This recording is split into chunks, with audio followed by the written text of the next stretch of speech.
अगर मेरे साथ कोई अनहोनी होता है, मेरा एक 5 साल का बेटा है, इसके जिम्मेदार कौन हो? नमस्ते साथियों, प्रणाम। मैं अभय कांत यादव। आप देख रहे हैं अभय की आवाज़ एक न्यूज़ और इस समय मैं उपस्थित हूँ आयुष्मान आरोग्य मंदिर उपकेंद्र बरही विकासखंड मर्दा। और देख सकते हैं कि यहाँ पर किस तरह का रास्ता है। चारों तरफ यहाँ पर गंदगी फैली हुई है और ध्यान नहीं दिया जाता है। और ये जो मैं भवन आपको दिखा रहा हूँ, ये मात्र शिशु केंद्र है जहाँ पर डिलीवरी की व्यवस्था होती है, डिलीवरी पॉइंट होता है। ये पूरी तरह से इन झाड़ियों से ढका जा चुका है। समझ में नहीं आ रहा है कि यहाँ पर क्या है, ये पूरी तरह से बंद है। सवाल ये है कि जब बुनियादी स्वास्थ्य के लिए जो ढांचा ही इतना बदतर स्थिति में है, बदहाल है, तो फिर क्या उम्मीद की जा सकती है। आयुष्मान आरोग्य केंद्र है। अभी यहाँ पर जो सीएसओ है, अभी उनसे हम बात करेंगे थोड़ी देर में। लेकिन ये आने का रास्ता देख लीजिए, पता ही नहीं चल रहा है कि यहाँ पर कैसे आना है, कैसे जाना है। और ये मुख्य सड़क से करीब 100 मीटर अंदर है और सिर्फ एक भवन में चल रहा है।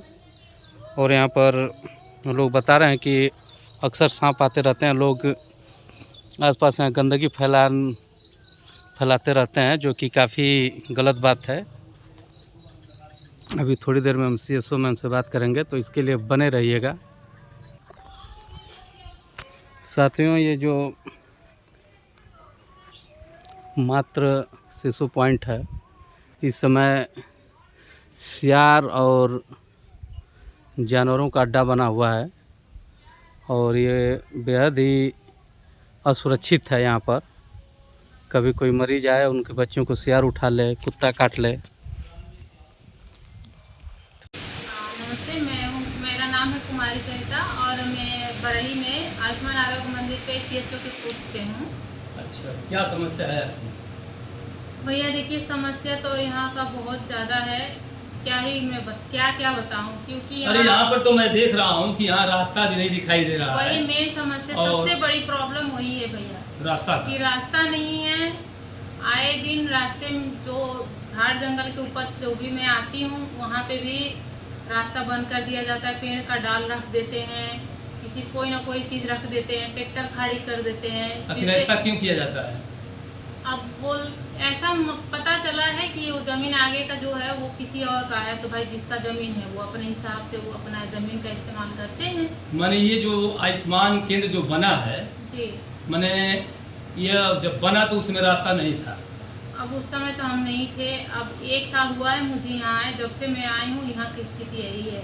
मैंने अगले आपका स्टाफ बताए होंगे जी, या बताए होंगे कि जी। मतलब रास्ता नहीं। कोई कहता है कि आगे से रास्ता है, कोई कहता है पीछे से रास्ता है, तो डिसाइड ही नहीं होता है कि किधर से रास्ता है, जिसके वजह से रास्ता बन ही नहीं रहा है। अच्छा मैम, ये बताइए, जो यहाँ पर जिस तरह की ये झाड़ियाँ और ये मात्र कौन है, मात्र वंदना के मात्र शिशु केंद्र है, तो ये हमेशा इसी तरह रहता है पूरा, मतलब दिखाई नहीं दे रहा है ये हाँ, तो। ये तो शायद बना है तब से हैंड ओवर ही नहीं हुआ है और पूरा जंगल इसमें हो गया है, जिसमें जंगली जानवर रहते हैं। बारिश के दिनों में पूरा भरे पड़े रहते हैं, सांप, ये जंगली जानवर सब भरे रहते हैं। यहाँ तक कि मेरे सेंटर में भी 3 बार अब तक 3 बार सेंटर में मेरे सांप निकल चुका है।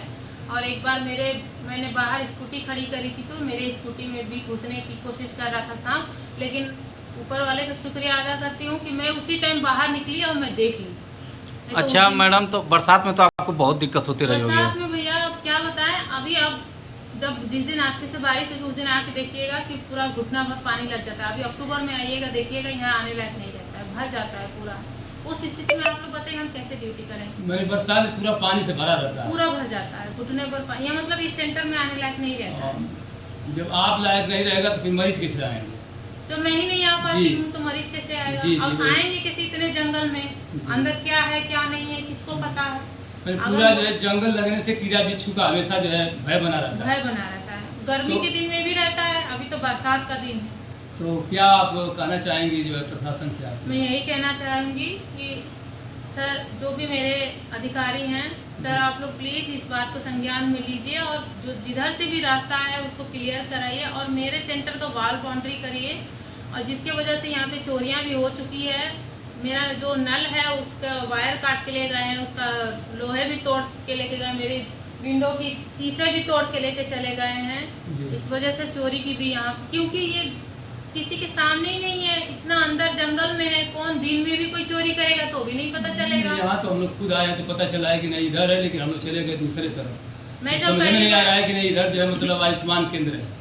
जब मैं यहाँ ज्वाइनिंग करने आई थी तो इस गांव को मैं 3 चक्कर लगाई कि आयुष्मान केंद्र है किधर, लेकिन एक भैया फिर लेके आए, उन्होंने दिखाया कि ये, क्योंकि रास्ता से ये ना दिखता है और ना यहाँ से रास्ता दिखता है। तो ये जो मैम गांव के सफाई कर्मी हैं वो भी आकर इसको साफ नहीं करते हैं लोग? नहीं करते हैं, ऐसी अच्छा, बात करते हैं, नहीं, हाँ। करते हैं। मैं जब भी बुला देती अच्छा, हूँ, कह अच्छा। देती हूँ भैया साफ कर दीजिए, आते हैं लोग करते हैं। अच्छा। लेकिन गांव की कुछ औरतें हैं जिनको बार बार समझाने के बावजूद भी नहीं समझ में आता है। पूरे जो भी सफाई करवाती हूँ उस रास्ते में गंदगी करके जाती है, यहाँ तक कि मेरे सेंटर के दरवाजे पे गंदगी करके जाती है। इस स्थिति में आप लोग भैया बताइए कि मैं कैसे यहाँ ड्यूटी करूँ।